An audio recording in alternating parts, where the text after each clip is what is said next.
مخاطبین از رسانه پشت پرده. ماجرای فیلم استاندار سابق یادتونه میگه که منم تویی آقای گلزار جابجا. درود به مخاطبین عزیز، بنده امین فردین خوشحالم که به همراه تیمم بار دیگه با یک برنامه پشت پرده دیگه با شما هستیم. امیدوارم که هر کجا این کره خاکی که هستید و صدا و تصویر من رو میبینید و میشنوید حال دلتون خوب باشه، جیبتون پرپول باشه و از همه مهمتر سالم و سرحال باشید و کانال یوتیوبی برنامه پشت پرده رو هم سابسکرایب کرده باشید که اگر سابسکرایب نکردید این پایین دکمه هست روش نوشته سابسکرایب. اگرم پلتفرمی که دارید ازش حالا استفاده میکنید یه شبکه اجتماعی دیگه است و این ویدیو اونجا کپی شده، یه لطفی بکنید بیاید تو کانال یوتیوب برنامه پشت پرده و اونجا سابسکرایب بکنید که ویدیوهای جنجالی تا دلتون بخواد براتون خواهیم داشت. زنگوله رو هم حتما بزنید که نوتیفیکیشن بشه.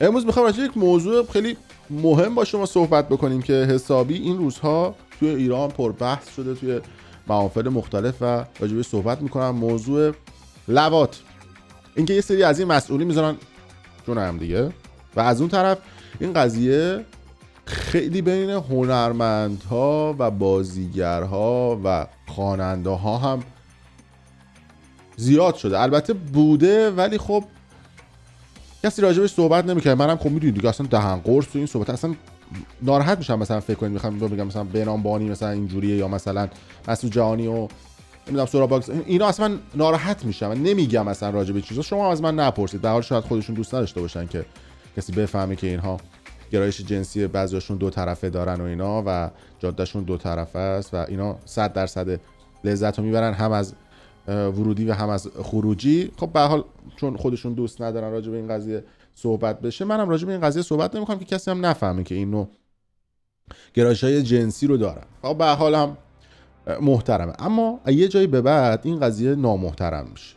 از اونجایی که ما خب تو همه کشورها داریم که یه عده یه گرایش جنسی دارن، حالا به سمت موافق یا حالا مخالف خودشون، که حالا اصطلاحاً تو ادبیات روزمره بهشون میگن لزبیان یا بهشون میگن گی یا میگن دگرباشی‌های جنسی. حالا هر کسی یک کلمه ای رو براشون استفاده میکنه و همه کشورها این قضیه رو پذیرفتن الا 4-5 تا کشور ایران و اطراف ایران که با این افراد برخورد میکنن، میگن که جرمشون اعدام و نمیدونم از این صحبت ها یا زندانی های طولانی مدت و اینا. با خودشون این قضیه رو تصویب کردن و حسابی با این قضیه جور دیگه‌ای برخورد میکنن. اما وقتی که توی خودشون میرید از مدیر کل ارشادش بگیر تا نمیدونم پایگاه بسیجش و قاری قرآنش و نماینده مجلسش که حالا در طول هفته‌های آینده هم براتون افشاگری خواهم کرد و فیلم و اسنادش رو براتون پخش خواهم کرد،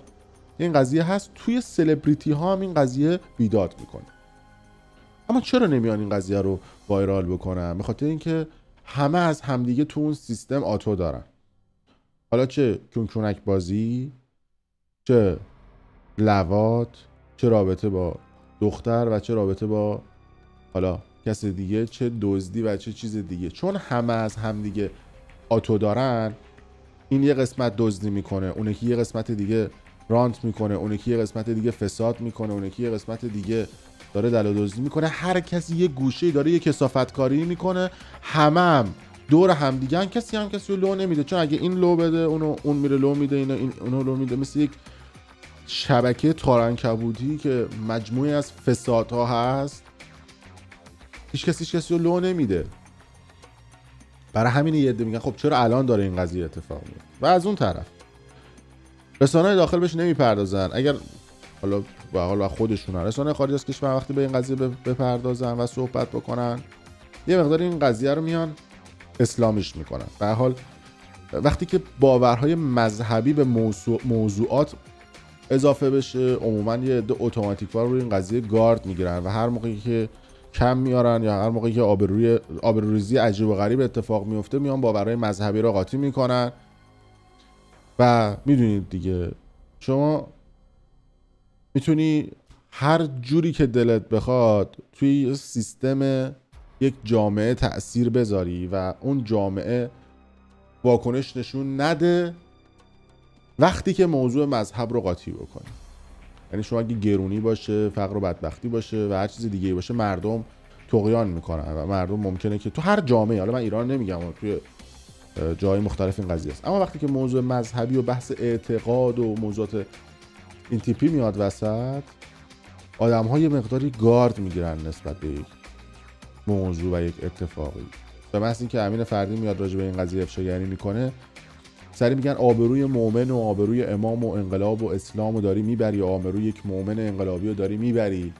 و یه عده‌ام چون باورهای مذهبی دارن، یه دفعه یه چراغ تو مغزشون مثل دینگ روشن میشه، میگن راست میگه، آبروی طرفو داره میبره، واکنششون میدن، گارد میگیرن و این قضیه رو سعی میکنن که برای خودشون هضم بکنن، چون اون سیستمی که به صورت سیستم اصطلاحاً دیکتاتوری هستش میخواد این قضیه اتفاق بیفته.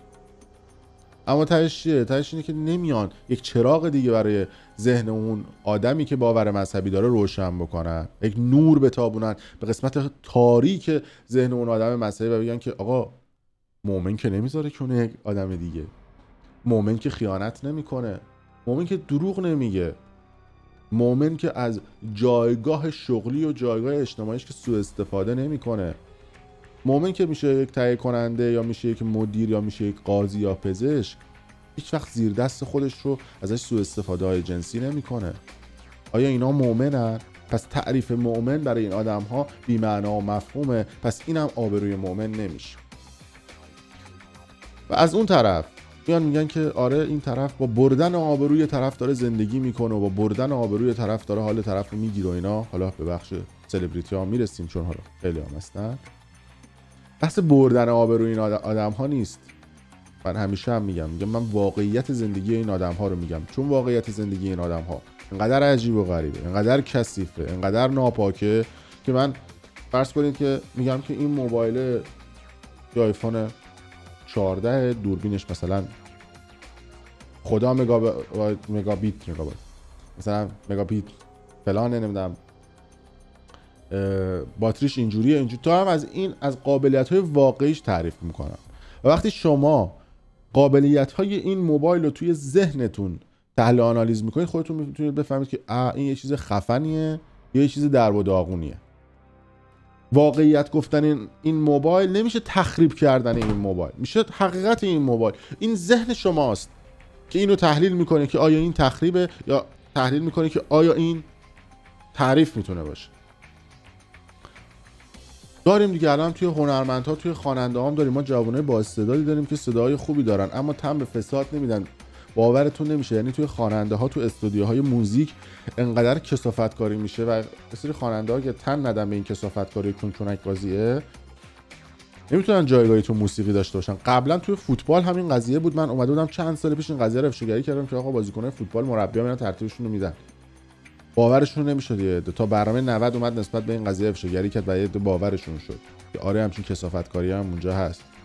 تو حوزه موسیقی هم همینطوریه دیگه. شما وقتی میبینی این قضیه چونچونک بازی به ادارات و نمیدونم سازمان‌ها کشیده میشه، از اون طرف تو پایگاه‌های بسیج و بین قاریای قرآن هست، دیگه چه انتظاری داری که جاهای دیگه نباشه؟ و مشکل اینجاست که خودشون کثافتکاری‌ها رو میکنن اما هیچ وقت نمیان این قضیه رو تو جامعه مثلا به عنوان یک عرف قبولش بکنن. میگن نه این قضیه نمیدونم فلان و بیسان و بعد این آدم‌ها اعدام بشن. گفتم دیگه تو خواننده‌ها خیلی بودن، حتی نمونهش هم محسن لرستانی بود که میگفتن که همچین رابطه لواط این تیپی هم داشته که بعد از اینکه گرفتنش تو موبایلش یه سری فیلم‌ها پیدا کرده بودن که ایشون چت‌ها پیدا کردن، اسکرین شات‌ها پیدا کردن که ایشون یه سری رابطه‌های همراه با جنس موافق خودش داشته. و منم خب سعی نمی‌کنم که مثلا اینا رو بگم، مثلا رون پزشک فیکر نمیدونم کی بود، اون پزشکی که راجع به من رفت و شکایت کرد، اونم یه مقداری گرایش‌های این تیپی به سمت آقایون داره. من دهن قرصه و اصلا این چیزها رو نمیگم، شما مثلا نشنوید، دهن قرص بس. بعد از اینا کجا استفاده میکنن؟ میگه من مجوزم بهت میدم بذار کونت بذارم و اینا.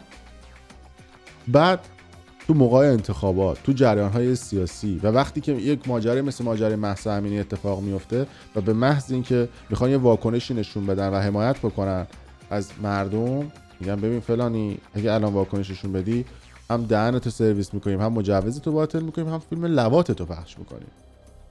اونجاست که ازشون سوء استفاده میکنن و اونجاست که سلبریتی ها میشن عروسک های خیمه شب بازی اون آدم هایی که دارن اون سیستم رو مدیریت میکنن. و اونجاست که میگم حواستون باشه و آدم های سلبریتی پرستی نباشید. برای همینه خب وقتی ما میایم سلبریتی افشاگری میکنیم به هر حال اون سلبریتی سو طرفدار خودشو داره و اون آدم خوشش نمیاد از ما و دوست نداره که مثلا ما باشیم مثلا تو این سوشال مدیا.